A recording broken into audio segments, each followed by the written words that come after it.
Welcome back dear students in pharmaceutical microbiology theory video series. और आज हम start करने जा रहे हैं यूनिट 1 का पहला टॉपिक फंडामेंटल ऑफ माइक्रोबायोलॉजी।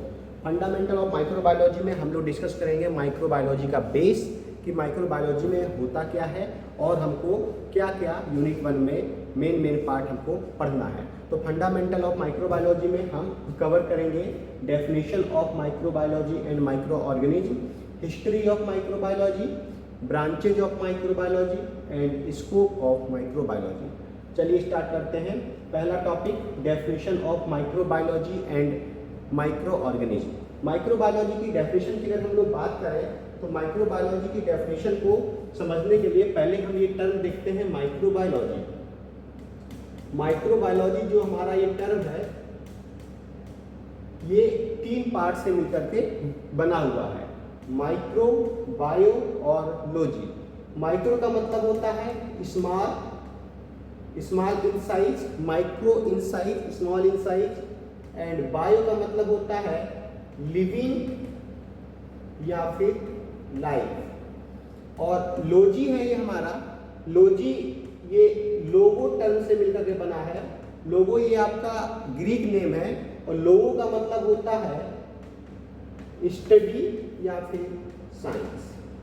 तो ये हमारा हो गया। माइक्रो का मतलब स्मॉल, बायो का मतलब लिविंग एंड लॉजी मींस लोगो, लोगो का मतलब साइंस या स्टडी। ओवरऑल इसकी डेफिनेशन निकल के आ रही है कि study of small size living organism, ये डेफिनेशन निकल के आ गई। तो माइक्रोबायोलॉजी की डेफिनेशन यही है कि माइक्रोबायोलॉजी बायोलॉजी की एक ब्रांच है जिसमें हम लोग स्मॉल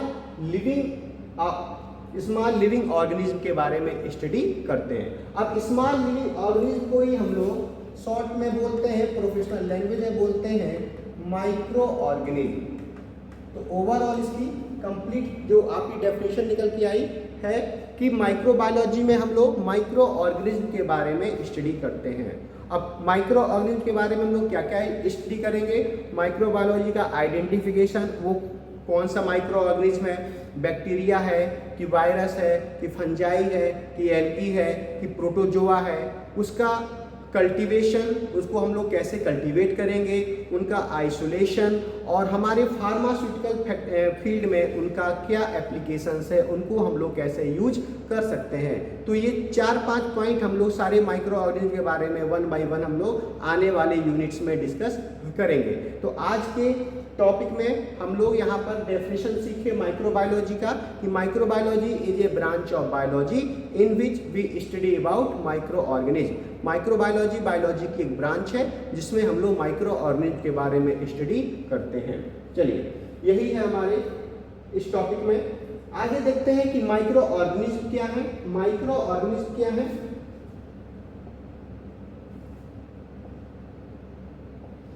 ये माइक्रो ऑर्गेनिज्म जिस प्रकार से हमने माइक्रोबायोलॉजी को हमने तोड़ा था माइक्रो में, बायो में और लॉजी में, और यहाँ से हमने इसकी डेफिनेशन निकाली थी, उसी प्रकार से हम लोग यहाँ पर माइक्रो ऑर्गेनिज्म को भी तोड़ेंगे। माइक्रो का मतलब वही निकल के आ गया स्मॉल, एंड ऑर्गेनिज्म का मतलब निकल के आ गया लाइफ या लिविंग ऑर्गेनिज्म। मतलब स्मॉल साइज के लिविंग ऑर्गेनिज्म को हम लोग बोलते हैं माइक्रो ऑर्गेनिज्म। लेकिन जो बहुत स्मॉल साइज के ऑर्गेनिज्म होते हैं उनको हम लोग अपने नेक्ड आई से नहीं देख सकते, उनको हम लोग अपनी नंगी आंखों से नहीं देख सकते हैं, उनको हम लोग सिर्फ with the help of microscope देख सकते हैं। तो यही माइक्रो ऑर्गेनिज्म की डेफिनेशन है।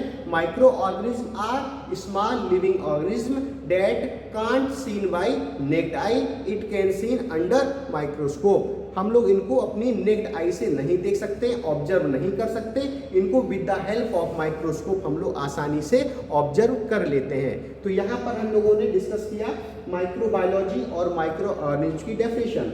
आगे आते हैं micro organism example. Micro organism आपके 2 प्रकार के होते हैं। कुछ माइक्रो ऑर्गेनिज्म आपके एसेलुलर होते हैं जिसमें सेल नहीं पाई जाती है, और कुछ माइक्रो ऑर्गेनिज्म आपके सेलुलर होते हैं जिसमें सेल पाई जाती है। ठीक है, तो माइक्रो ऑर्गेनिज्म आपके यहाँ 2 प्रकार के हो गए, ए सेलुलर एंड आपका सेलुलर। ए सेलुलर का एग्जाम्पल होता है वायरस। वायरस के बारे में अगर हम लोग देखें तो वायरस को हम लोग ए सेलुलर इसीलिए बोल रहे हैं क्योंकि वायरस आपका इस प्रकार से होता है। वायरस में एक जेनेटिक मटेरियल होता है, ये जेनेटिक मटेरियल डीएनए या आरएनए होता है और उसके ऊपर कैप्सिड एंड इन्वलप होता है, एक प्रोटीन की लेयर होती है जिसको हम लोग कैप्सिड या इन्वलप बोलते हैं। इसीलिए वायरस को ए सेलुलर माइक्रो ऑर्गेनिज्म कहा जाता है। अगर डीएनए कंटेनिंग वायरस होगा तो उसको हम लोग डीएनए वायरस बोलेंगे, आरएनए कंटेनिंग वायरस होगा तो उसको आरएनए वायरस या रेट्रो वायरस बोला जाता है। और इसके ऊपर जो लेयर होती है प्राइमरी लेयर को बोलते हैं कैप्सिड और सेकेंडरी लेयर को बोला जाता है इन्वलप। कुछ ऐसे वायरस होते हैं उनमें इन्वलप नहीं पाया जाता है, ठीक है। तो इसीलिए वायरस आपके ए सेलुलर माइक्रो ऑर्गेनिज्म हो गए। सेलुलर माइक्रो ऑर्गेनिज्म में सेल होती है और यहाँ पर आपकी दो प्रकार की सेल हो सकती है। पहला सेल आपकी प्रोकैरियोटिक सेल हो सकती है, दूसरा आपका यूकैरियोटिक सेल हो सकती है। प्रोकैरियोटिक सेल आपके बैक्टीरिया में होती है, जो आपकी बैक्टीरिया सेल होती है वो आपकी प्रोकैरियोटिक सेल होती है। इसमें सीधे आपका जेनेटिक मटेरियल होता है और फ्लैशला होता है। जेनेटिक मटेरियल आपके न्यूक्लियस के अंदर नहीं होता है, वो साइटोप्लाज्म में मूव करता रहता है। और यूकैरियोटिक सेल आपकी फंगस में पाई जाती है, ठीक है। फंगस आपके यूनिसेलुलर भी होते हैं और मल्टी सेलुलर भी होते हैं। जो फंगस आपके यूनिसेलुलर होते हैं उनको हम लोग ईस्ट बोलते हैं और जो आपके फंगस मल्टी सेलुलर होते हैं उनको हम लोग मोल्ड्स बोलते हैं। तो ये आपका फंगस हो गया, एल्गी, प्रोटोजोआ, फंगस। प्रोटोजोआ भी आपका यूनिसेलुलर माइक्रो ऑर्गेनिज्म है। तो इस प्रकार से माइक्रो ऑर्गेनिज्म आपके दो प्रकार के होते हैं, ए सेलुलर एंड सेलुलर। देखिए यहाँ पर प्रोकैरियोटिक एग्जांपल दिया गया है बैक्टीरिया, ठीक। तो यहाँ पर हमारी डेफिनेशन फिनिश हुई माइक्रोबायोलॉजी की एंड माइक्रो ऑर्गेनिज्म की। ये देखिए यहाँ पर बैक्टीरिया का शेप दिया गया है, कोकस शेप के bacteria, cocci, bacillus, vibrio and spirilla. Coccus होता है ये आपका राउंड शेप का होता है, कोकी बैसिलस होता है ये आपका ओवल शेप का होता है, बैसिलस आपके रॉड शेप के बैक्टीरिया होते हैं और विब्रियो आपके कॉमा के आकार के होते हैं और ये आपके स्पाइरल शेप के होते हैं। चलिए अब हम लोग आगे टॉपिक पे आते हैं, हिस्ट्री ऑफ माइक्रोबायोलॉजी। माइक्रोबायोलॉजी का इतिहास क्या है? तो अगर हम लोग माइक्रोबायोलॉजी का इतिहास देखें तो सबसे पहले अगर देखा जाए माइक्रोबायोलॉजी की हिस्ट्री में तो सबसे पहले सेल डिस्कवर हुई, उसके बाद माइक्रोस्कोप, एक नॉर्मल जनरल माइक्रोस्कोप जिसमें केवल एक लेंस था उसको डेवलप किया गया। फिर उसके हेल्प से हम लोगों ने बैक्टीरिया को देखा, जो हमारे माइक्रोबायोलॉजिस्ट थे उन्होंने बैक्टीरिया को ऑब्जर्व किया। फिर धीरे धीरे उस बैक्टीरिया से होने वाले इन्फेक्शंस के बारे में जाने और भी ढेर सारे माइक्रो ऑर्गेनिज्म के बारे में जाने और ऐसे ऐसे करके आज हम लोग माइक्रोबायोलॉजी के एक एडवांस फेज में हैं। तो यहाँ पर अगर हम लोग माइक्रोबायोलॉजी की हिस्ट्री की बात करें तो माइक्रोबायोलॉजी की हिस्ट्री को यहाँ पर 4 पार्ट में रखा गया है। पहला आपका है डिस्कवरी इरा, दूसरा आपका है ट्रांजिशन इरा, तीसरा आपका है गोल्डन इरा और चौथा आपका है मॉडर्न इरा। कंप्लीट माइक्रोबायोलॉजी की हिस्ट्री को इन 4 फेज में रखा गया है। 1 बाय 1 हम लोग इन चारों फेज को स्टडी करते हैं। पहला आपका आता है डिस्कवरी इरा। डिस्कवरी इरा की अगर हम लोग बात करें तो डिस्कवरी इरा बिफोर 1850 1850 से पहले का जो समय था, उस समय जितना भी माइक्रोबायोलॉजी से रिलेटेड डिस्कवर हुआ उसको हम लोग रखते हैं डिस्कवरी इरा में। और यहाँ पर सबसे बड़ा रोल था साइंटिस्ट रॉबर्ट हुक का, जिन्होंने सन 1665 में पहली बार कॉर टिश्यू में सेल को देखा और सेल को इन्होंने डिफाइन किया। उसके बाद आपके साइंटिस्ट एंटोनी वान ल्यूवेनहॉक, ये एंटोनी वान ल्यूवेनहॉक बहुत इंपॉर्टेंट माइक्रोबायोलॉजिस्ट हैं। एंटोनी वान ल्यूवेनहॉक ने सबसे पहले ऑब्जर्व किया, इन्होंने माइक्रो ऑर्गेनिज्म को सबसे पहले माइक्रो ऑर्गेनिज्म को ऑब्जर्व किया और साथ ही उन्होंने एक सिंपल माइक्रोस्कोप को डेवलप किया। इसीलिए फादर ऑफ माइक्रोस्कोपी भी एंटोनी वान ल्यूवेनहॉक को बोला जाता है। इन्होंने सबसे पहले एक लेंस से सिंपल माइक्रोस्कोप बनाया और उससे इन्होंने माइक्रो ऑर्गेनिज्म को ऑब्जर्व किया। फिर आने वाले दौर में क्या हुआ, स्पॉन्टेनियस जनरेशन की बात होने लगी, एबायोजेनेसिस की बात होने लगी और बायोजेनेसिस। एबायोजेनेसिस क्या होता है, जब जनरेशन किसी नॉन लिविंग से जनरेट होती है उसको एबायोजेनेसिस बोलते हैं उस प्रोसेस को, और जब लिविंग से जनरेशन होती है तो उसको बायोजेनेसिस बोलते हैं। उसके बाद आगे चल के और भी काफ़ी डिस्कवरी हुई। यहाँ पर इन्होंने स्पॉटेनियस जनरेशंस ऑफ मेगोट्स पर भी बात हुई। ठीक है, मेगोट्स क्या होते हैं? ये लेगलेस वॉर्म्स होते हैं, लार्वा स्टेज होता है एक फ्लाई का। ठीक है, तो यहाँ पर साइंटिस्ट थे आपके फ्रांसिस्को रेड्डी। इस प्रकार से डिस्कवरी इरा में बहुत सारे साइंटिस्ट का रोल रहा।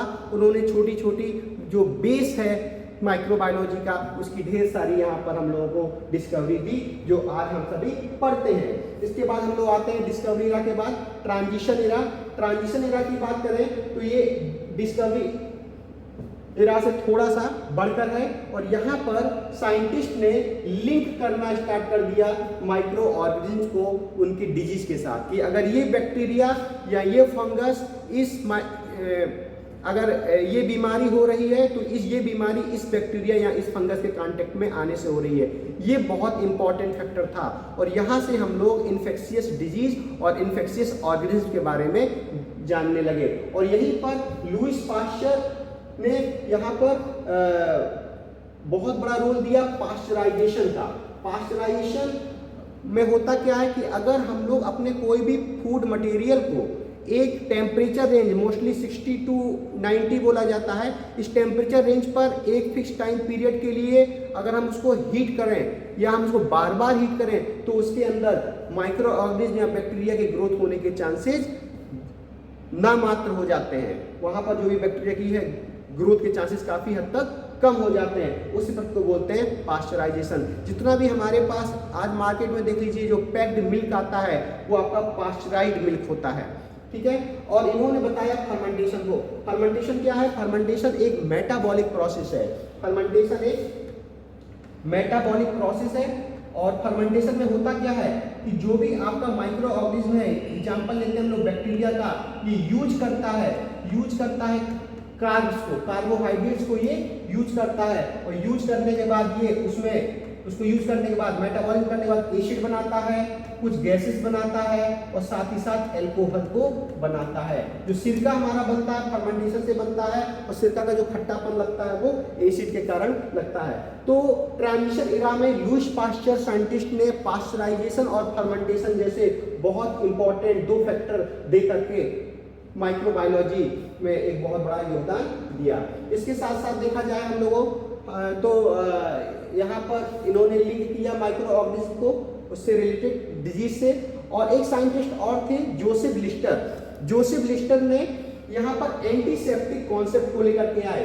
ये एंटीसेप्टिक कॉन्सेप्ट को लेकर के आए। एंटीसेप्टिक क्या होता है? एंटीसेप्टिक्स ऐसे फॉर्मुलेशंस या ऐसे एजेंट्स होते हैं जो हमेशा लिविंग सरफेस पर अप्लाई करते हैं। लिविंग सरफेस का मतलब स्किन या म्यूकस मेम्ब्रेन पे उसको हम लोग अप्लाई करते हैं, म्यूकस मेम्ब्रेन पे हम लोग अप्लाई करते हैं। और ये अगर हम लोग स्किन या म्यूकस मेम्ब्रेन में एंटीसेप्टिक को अप्लाई करेंगे तो वहां पर ये बैक्टीरियल ग्रोथ को इनहिबिट कर देते हैं, वहां पर बैक्टीरियल ग्रोथ नहीं हो पाती है।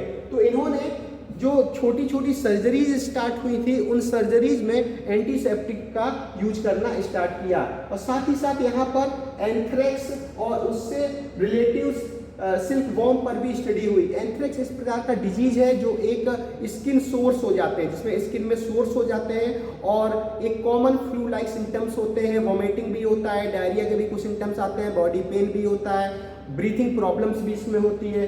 तो एंथ्रेक्स को ठीक करने के लिए सिल्कवॉर्म को यूज करके इन्होंने कुछ एंटीबायोटिक्स को डेवलप किया जिससे एंथ्रेक्स आपका ठीक हो जा रहा था, क्योर हो जा रहा था। इस प्रकार से ट्रांजिशन इरा में एक बहुत बड़ा योगदान रहा। अगर हम लोग ट्रांजिशन इरा के आगे आते हैं तो ये हमारा एक तीसरा फेज है गोल्डन इरा ऑफ माइक्रोबायोलॉजी, जो 1850 से 1915 के बीच के समय काल को बोला जाता है। और यहाँ पर बहुत ज्यादा योगदान रहा साइंटिस्ट का रॉबर्ट कोच का बहुत ज्यादा योगदान रहा।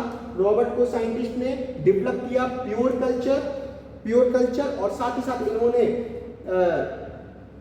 प्रूव किया कॉजल ऑफ डिजीज। बहुत सारी बीमारियां हैं वो किन किन माइक्रो ऑर्गेनिज्म से हो रही है। और यहाँ पर लुईस पाश्चर का फिर से आप देखिए इन्होंने ट्रांजिशन इरा में पास्चराइजेशन दिया, फर्मेंटेशन दिया और यहाँ पर इन्होंने वैक्सीन को डेवलप किया और इन्होंने रेबीज और एंथ्रेक्स के लिए वैक्सीन को डेवलप किया।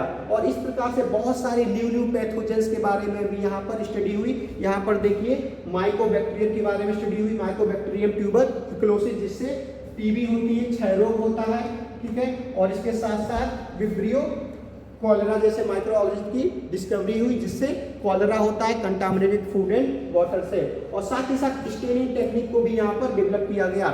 स्टेनिंग टेक्निक जिसमें हम लोग स्टेनिंग एजेंट को यूज करके बैक्टीरिया या माइक्रो ऑर्गेनिज्म को कलर करते हैं और उनको आइडेंटिफाई या डिफरेंशिएट करने में हेल्पफुल होता है। और सॉलिड कल्चर मीडिया जिसमें बैक्टीरिया आपके ग्रो करते हैं, culture media, solid culture media यहाँ पर हुआ। और साथ ही साथ फाउंडेशन डेवलप हुई बैक्टीरियोलॉजी। बैक्टीरियोलॉजी मतलब ऐसी ब्रांच माइक्रोबायोलॉजी की जिसमें हम लोग सिर्फ बैक्टीरिया के बारे में स्टडी करें। बैक्टीरियो टर्म आपका रिलेटेड है बैक्टीरिया से, और लॉजी ग्रीक वर्ड लोगो से आया है। लोगो का मतलब स्टडी या साइंस होता है। इम्यूनोलॉजी इम्यून सिस्टम के बारे में स्टडी। और यहाँ पर मेडिकल माइक्रोबायोलॉजी वो सारे पैथोजन जिनसे कोई ना कोई बीमारी जनरेट हो रही है, वो मेडिकल माइक्रोबायोलॉजी। इस प्रकार से गोल्डन इरा में bacteriology, immunology and medical microbiology की भी शुरुआत हुई। फिर अगर हम लोग बात करते हैं मॉडर्न इरा, मॉडर्न इरा जो इस समय चल रहा है इसको बोला जाता है मॉडर्न इरा, माइक्रोबायोलॉजी का मॉडर्न इरा। मतलब अगर हम लोग देखा जाए तो मॉडर्न इरा में हर एक माइक्रो ऑर्गेनिज्म पर ढेर सारी डीपली रिसर्च हो चुकी है। उनके जेनेटिक प्रॉपर्टी के बेस तक हम लोग स्टडी यहाँ पर कर रहे हैं। तो यहाँ पर मॉडर्न इरा में क्या क्या हुआ, यहाँ पर बहुत बड़ा रोल रहा साइंटिस्ट का वॉनसन एंड क्रिक। वॉनसन एंड क्रिक ने यहाँ पर डीएनए का डबल हेलिकल स्ट्रक्चर दिया और इन्होंने रिकॉम्बिनेंट डीएनए टेक्नोलॉजी को भी बताया। मॉलिक्यूलर माइक्रोबायोलॉजी एंड जेनेटिक्स में साइंटिस्ट वॉनसन एंड क्रिक्स का बहुत बड़ा रोल रहा, जिसको हम लोग मॉडर्न इरा में रखते हैं। और अगर हम लोग इसके साथ साथ देखा जाए तो माइक्रो ऑर्गेनिज्म और हमारे इन्वायरमेंट का जो रिलेशंस है उसके बारे में भी बहुत सारी स्टडी यहाँ पर हुई। इसके बाद साइंटिस्ट अलेक्जेंडर फ्लेमिंग ने पेनिसिलिन को डिस्कवर किया। इन्होंने पेनिसिलिन एक एंटीबायोटिक को फंगस से निकाला, ठीक है। और ये एंटीबायोटिक बहुत कॉमन यूज हुई। फिर बाद में पेनिसिलिन से आज के दौर पे आप जाकर के देखिए एमॉक्सिसिलिन, एम्पिसिलिन जैसे बहुत अच्छे ब्रॉड स्पेक्ट्रम एंटीबायोटिक्स मार्केट में यूज हो रहे हैं। और इन बहुत रिसेंट एडवांस देखा जाए तो जीनोमिक स्टडीज और बायो ट्रांसफॉर्मेशंस, बायो इन्फॉर्मेशंस जैसी बहुत सारी synthetic microbiology and microbiome study आपके सारी ये आपके मॉडर्न इरा में आती हैं। आज के दौर पे देखा जाए तो माइक्रो ऑर्गेनिज्म के जीन बेस पर स्टडी बहुत डीपली हो चुकी है।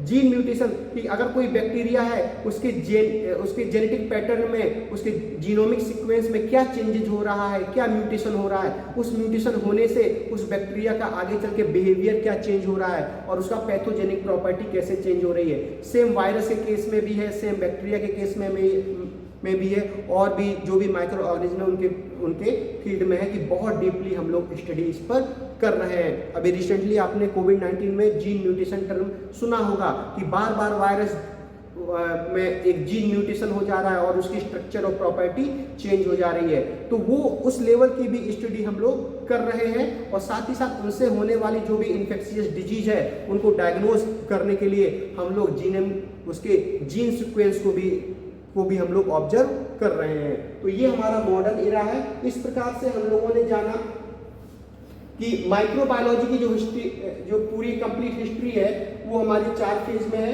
Discovery era, transition era, golden era and modern era. ठीक है, यहाँ पर हमारा माइक्रोबायोलॉजी की डेफिनेशन, माइक्रो ऑर्गेनिज्म की डेफिनेशन और माइक्रोबायोलॉजी की हिस्ट्री कंप्लीट हुई। आगे हम लोग आते हैं ब्रांचेज ऑफ माइक्रोबायोलॉजी, माइक्रोबायोलॉजी की ब्रांचेज। अगर हम लोग देखें तो माइक्रोबायोलॉजी की जो शाखाएं हैं, ब्रांचेज हैं, उसको 3 प्रकार से हम लोग डिवाइड किए हैं। Number 1 by taxonomy, number 2 by type of research और नंबर 3 अप्लाइड माइक्रोबायोलॉजी। पहला डिस्कस करते हैं बाय टैक्सोनॉमी। टैक्सोनॉमी मतलब अल्फाबेटिकल को यूज करते हुए, जैसे बैक्टीरियोलॉजी भी आपकी माइक्रोबायोलॉजी की एक ब्रांच है जिसमें हम लोग बैक्टीरिया के बारे में स्टडी करते हैं। इम्यूनोलॉजी में हम लोग इम्यून सिस्टम के बारे में स्टडी करते हैं। माइकोलॉजी में हम लोग फंजाई या फंगस के बारे में स्टडी करते हैं। निमेटोलॉजी में हम लोग निमेटोड्स या मतलब राउंड वर्म्स के बारे में हम लोग स्टडी करते हैं। पैरासाइटोलॉजी में हम लोग पैरासाइट्स के बारे में स्टडी करते हैं। इस प्रकार से माइक्रोबायोलॉजी में भी हर माइक्रो ऑर्गेनिज्म को लेते हुए एक अलग ब्रांच हो गई है और वो ब्रांच सिर्फ उसी माइक्रो ऑर्गेनिज्म पर बहुत डीपली स्टडी करती है। आगे हम लोग देखते हैं, नेक्स्ट आता है हमारा फाइकोलॉजी। फाइकोलॉजी होता है स्टडी अबाउट एल्गी। एल्गी के बारे में हम लोग स्टडी कर रहे हैं। प्रोटोजोलॉजी में हम लोग क्या करते हैं, प्रोटोजोआ के बारे में स्टडी करते हैं। और वायरोलॉजी में हम लोग वायरस के बारे में स्टडी करते हैं। बहुत वायरोलॉजी की कॉमन लैब है, वायरोलॉजी लैब ऑफ वुहान, जहां से कोविड-19 का वायरस लीक आउट हुआ था, ऐसा न्यूज़ था। तो वो जो लैब थी वहां सिर्फ वायरस के बारे में ही रिसर्च होते हैं, स्टडी होती है, और वहां से कोविड-19 का एक वायरस वहां से लीक आउट हुआ था।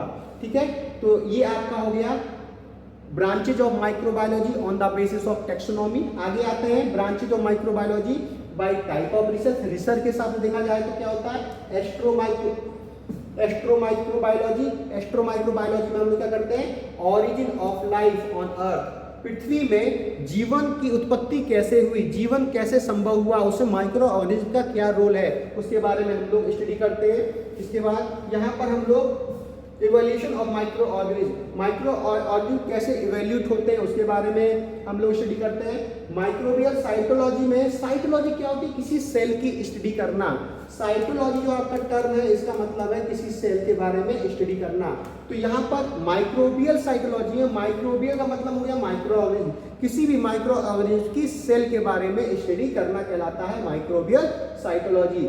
माइक्रोबियल फिजियोलॉजी, उस माइक्रो ऑर्गेनिज्म के बारे में, उसकी फिजियोलॉजिकल प्रॉपर्टी की और बायोकेमिकल फंक्शन की जो स्टडी हम लोग करते हैं वो आता है आपका माइक्रोबियल फिजियोलॉजी में। माइक्रोबियल इकोलॉजी, उस माइक्रो ऑर्गेनिज्म और आसपास के एनवायरनमेंट में, इकोसिस्टम में क्या रिलेशंस है उसके बारे में जो हम लोग स्टडी करते हैं उसको बोलते हैं माइक्रोबियल इकोलॉजी। और लास्ट आपका आता है यहाँ पर माइक्रोबियल जेनेटिक्स, माइक्रो ऑर्गेनिज्म की जो जेनेटिक प्रॉपर्टी है, जो उसकी जीनोमिक सीक्वेंस है उसके बारे में स्टडी करना।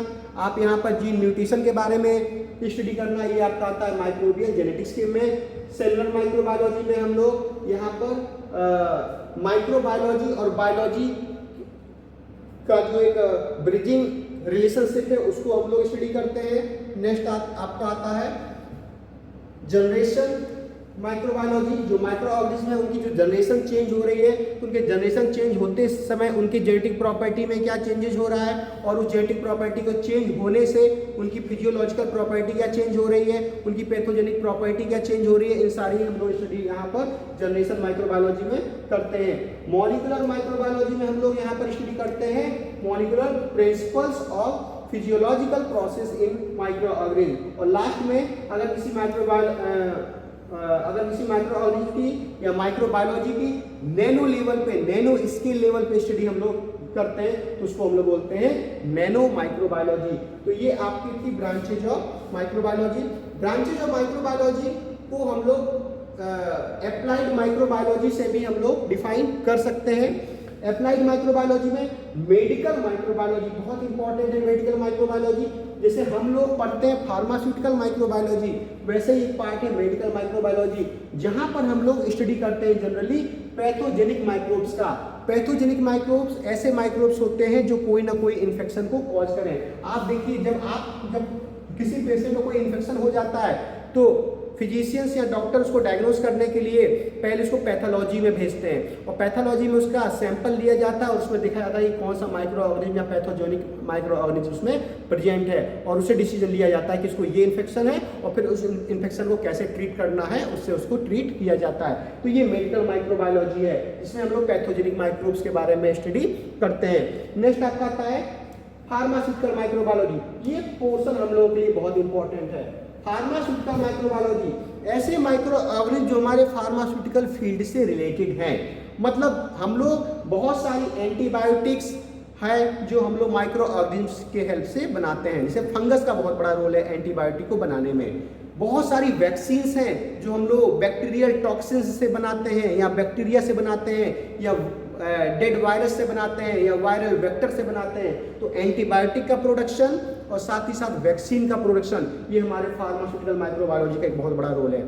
तीसरा मैं आपको बता दूं कि जो हमारा फार्मास्यूटिकल फॉर्मुलेशन हो रहा है, उस फार्मास्यूटिकल फॉर्मुलेशन में कंटामिनेशन बिल्कुल ना रहे, कोई दूसरा माइक्रो ऑर्गेनिज्म आकर के उस प्रोडक्ट को कंटामिनेट ना करे, उसके लिए उसके लिए हम लोग जो एक प्रोसेस करते हैं स्टरलाइजेशन जैसा प्रोसेस हमारा फार्मास्यूटिकल माइक्रोबायोलॉजी में भी यूज होता है। साथ ही साथ जो बायोटेक्नोलॉजिकल प्रोडक्ट्स हैं, ठीक है, तो यहाँ पर भी हम लोग माइक्रोबायोलॉजी का बहुत बड़ा यूज करते हैं।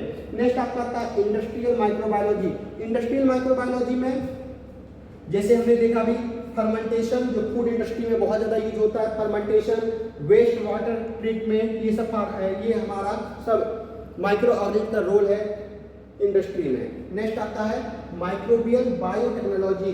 यहाँ पर हम लोग जेनेटिक एंड मॉलिक्यूलर लेवल पे स्टडी करते हैं किसी भी माइक्रो ऑर्गेनिज्म की। Genetic and molecular level study हम लोग करते हैं कोई भी माइक्रो ऑर्गेनिज्म की माइक्रोबियल बायोटेक्नोलॉजी में। नेक्स्ट आता है फूड माइक्रोबायोलॉजी।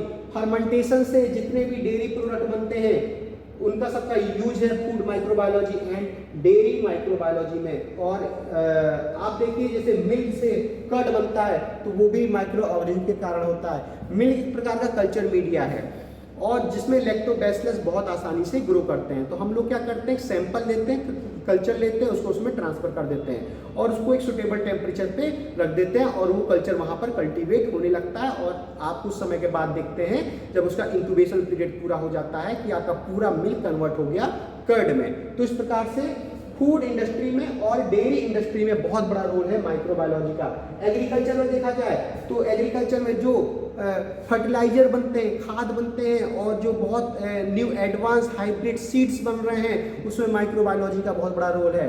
साथ ही साथ जो पेस्टिसाइड्स बनते हैं जिससे हम लोग जो कीटनाशक दवाएं बनती हैं वहाँ पर भी एग्रीकल्चर माइक्रोबायोलॉजी का बहुत बड़ा रोल है। तो माइक्रो ऑर्गेनिज्म का रोल हमारे इस पूरे सेक्टर में बहुत ज़्यादा है। नेक्स्ट देखा जाए तो वेटनरी में भी वही, जैसे हमारे ह्यूमन मेडिकल साइंस में जहाँ जहाँ माइक्रो ऑर्गेनिज्म का यूज है उसी प्रकार से वेटनरी माइक्रोबायोलॉजी में भी वैक्सीन के डेवलपमेंट में, एंटीबायोटिक के डेवलपमेंट में बहुत ज़्यादा रोल होता है। इन्वायरमेंट माइक्रोबायोलॉजी, हमारे इन्वायरमेंट में जो माइक्रो ऑर्गेनिज्म प्रेजेंट हैं उनके बारे में हम लोग स्टडी करते हैं। एक्वेटिक माइक्रोबायोलॉजी मीन वाटर में, एक्वा मीन्स वाटर, वाटर में जो माइक्रो ऑर्गेनिज्म प्रेजेंट हैं उनकी स्टडी हम लोग एक्वेटिक माइक्रोबायोलॉजी में करते हैं। एरो माइक्रोबायोलॉजी, एरो मीन्स होता है एयर, एयर में एयरबॉर्न माइक्रो ऑर्गेनिज्म जो एयर में ही रहते हैं उनके बारे में जो हम लोग स्टडी करते हैं उसको बोलते हैं एरो माइक्रोबायोलॉजी। नेक्स्ट आता है हमारा स्कोप ऑफ माइक्रोबायोलॉजी। माइक्रोबायोलॉजी का कहाँ कहाँ स्कोप है, तो जितनी मैंने आपको ब्रांचेज बताई वही सारा आपका स्कोप है। यहाँ देखिए इकोलॉजी एंड इन्वायरमेंटल एप्लीकेशन आपका, दूसरा food microbiology, medical and pharmaceutical microbiology, vaccine and immunology, in agriculture microbiology, in genetic engineering, biochemistry and physiology, in industries, geochemicals application and exo microbiology. ये सारा कुछ हम लोगों ने ब्रांचेज में डिस्कस किया, यही आपका है स्कोप ऑफ माइक्रोबायोलॉजी। और आज का हम लोग लास्ट टॉपिक लेके आते हैं इंपॉर्टेंस ऑफ माइक्रोबायोलॉजी। माइक्रोबायोलॉजी का इंपॉर्टेंस क्या है, तो जितना हम लोगों ने ब्रांच में और स्कोप में डिस्कस किया वही सारा हमारा इंपॉर्टेंस यहाँ पर है माइक्रोबायोलॉजी का। पहला इंपॉर्टेंस है यहाँ पर ह्यूमन हेल्थ, डिजीज को डायग्नोज करना कि ये डिजीज किस माइक्रो ऑर्गेनिज्म से हुआ है और उससे रिलेटेड फिर एंटीबायोटिक्स को या उससे रिलेटेड ट्रीटमेंट को डेवलप करना और उसको क्योर करना, ये हमारा ह्यूमन हेल्थ में आता है। इसके बाद इकोनॉमिक ग्रोथ अगर देखा जाए तो बहुत सारी industries, pharmaceutical industries, food industry, fermentation industries, agriculture industries जो माइक्रो ऑर्गेनिज्म से चलती हैं जिससे उनका प्रोडक्शन होता है।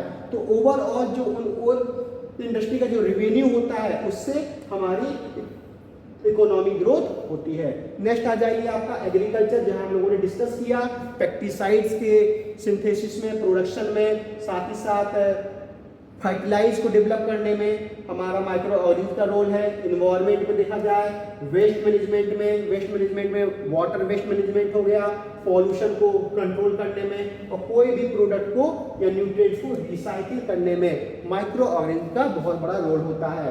फूड सिक्योरिटी में मतलब देख लीजिए आप यहाँ पर कि जो हमारे फूड प्रोडक्ट हैं उनकी क्वालिटी और अच्छा करने में जो फर्मेंटेशन से बनने वाले या डेयरी प्रोडक्ट्स हैं उसमें माइक्रो ऑर्गेनिज्म का बहुत बड़ा रोल होता है। आप लोगों ने बहुत सारी न्यूज ऐसी सुनी होगी कि जो शराब बनती है वो फर्मेंटेशन से बनती है, और जब वो फर्मेंटेशन करते समय गलत बैक्टीरिया या गलत माइक्रो ऑर्गेनिज्म वहाँ पर आ जाता है और वो ग्रो करने लगता है, और उसके ग्रो करने से कुछ टॉक्सिन्स रिलीज हो जाते हैं, और जब वो उससे जो अल्कोहल जनरेट होता है और जब वो अल्कोहल लोग पीते हैं तो लाइन से बीमार हो जाते हैं और उनकी डेथ हो जाती है। तो इस प्रकार से पर्टिकुलर माइक्रो ऑर्गेनिज्म को आइडेंटिफाई करना कि ये माइक्रो ऑर्गेनिज्म का हमको फर्मेंटेशन करवाना है, तो वहाँ पर भी फूड इंडस्ट्री में और इंडस्ट्रियल यूज में माइक्रो ऑर्गेनिज्म का बहुत बड़ा रोल है। बायोटेक्नोलॉजी फील्ड में रिकॉम्बिनेंट डीएनए टेक्नोलॉजी में माइक्रो ऑर्गेनिज्म का रोल धीरे धीरे बहुत ज़्यादा बढ़ता जा रहा है, और एडवांस साइंटिफिक में हम लोग देखा जाए तो एक जीन लेवल पर, जेनेटिक लेवल पर, मॉलिक्यूलर माइक्रोबायोलॉजी में और बायोकेमिस्ट्री में बहुत ज़्यादा माइक्रोबायोलॉजी का यूज है। आज के दौर में देखा जाए तो हर माइक्रो ऑर्गेनिज्म पर बहुत स्पेसिफिक और डीपली स्टडी हो रही है, उनके जेनेटिक पैटर्न को लेकर के, उनकी जीन स्पेसिफिक प्रॉपर्टी को लेकर के बहुत डीपली स्टडी हो रही है। तो हम लोगों को डिस्कस करना है फार्मास्यूटिकल माइक्रोबायोलॉजी, और आज के टॉपिक में जो हमने डिस्कस किया फार्मास्यूटिकल माइक्रोबायोलॉजी का एक कंप्लीट बेस जो आपका यूनिट 1 में है, ये हमने आपसे डिस्कस किया। और मैं आपको यहाँ पर बता दूं, ये जो छोटा सा टॉपिक हम लोगों ने डिस्कस किया ये आने वाले आपके सेमेस्टर एग्जाम के लिए बहुत इंपॉर्टेंट है, क्योंकि यहाँ पर मैं आपको कुछ बता दूं कि कहाँ से आपके इसमें क्वेश्चंस आ सकते हैं। तो अगर हम लोग यहाँ पर बात करें तो जो हमारा आज का टॉपिक था फंडामेंटल ऑफ माइक्रोबायोलॉजी, अक्सर 2 नंबर पे क्वेश्चन यहाँ पर आता है कि define microbiology and micro organism. तो आपको माइक्रोबायोलॉजी की डेफिनेशन लिखना है और माइक्रो ऑर्गेनिज्म की डेफिनेशन लिखना है और इनके एग्जाम्पल देना है। हिस्ट्री ऑफ माइक्रोबायोलॉजी में जो मैंने यहाँ पर 4 इरा बताए हैं, चारों इरा के बारे में आपको लिखना है। देखिए हिस्ट्री ऐसी चीज होती है, आप उसको जितना भी उसको डिटेल से लिखोगे वो कभी कंप्लीट नहीं होती है। तो यहाँ पर चारों इरा में जो जो मेन पॉइंट्स हैं आप उनको यहाँ पर लिखना है। नेक्स्ट आपका ब्रांचेज ऑफ माइक्रोबायोलॉजी, तो मैंने यहाँ पर आपको 3 ब्रांचेज बताया है, 3 प्रकार से माइक्रोबायोलॉजी की ब्रांचेस को बताया है, उनको यहाँ पर आपको डिटेल करना है, और स्कोप और इंपॉर्टेंस लगभग सेम होता है। तो एक क्वेश्चन तो 2 मार्क्स का आ सकता है कि define microbiology and micro organism, ये आपका सेक्शन ए के लिए क्वेश्चन आ सकता है। बाकी सेक्शन बी के लिए पूरा क्वेश्चन कंप्लीट आ सकता है कि define microbiology, micro organism, history, branches, scope and importance. तो वहां पर आपको ये सारी चीजें लिखना पड़ेगा। और कई बार सेक्शन बी में भी 7 मार्क्स में आएगा, या तो वो हिस्ट्री पूछ लेगा, या वो ब्रांचेज पूछ लेगा, या उसका स्कोप एंड इंपॉर्टेंस पूछ लेगा। तो ये फंडामेंटल ऑफ माइक्रोबायोलॉजी हमारे सेमेस्टर पॉइंट ऑफ व्यू से बहुत इंपॉर्टेंट है। किसी ना किसी सेक्शन में कोई ना कोई क्वेश्चन यहाँ से जरूर आता है। तो इसको हम लोगों ने डिस्कस किया है, इसको आप लोग एक बार और रिव्यू कर लीजिएगा। बाकी मिलते हैं अगले लेक्चर में हम लोग नेक्स्ट टॉपिक के साथ फार्मास्यूटिकल माइक्रोबायोलॉजी में। थैंक यू सो मच, अपना ख्याल रखिएगा।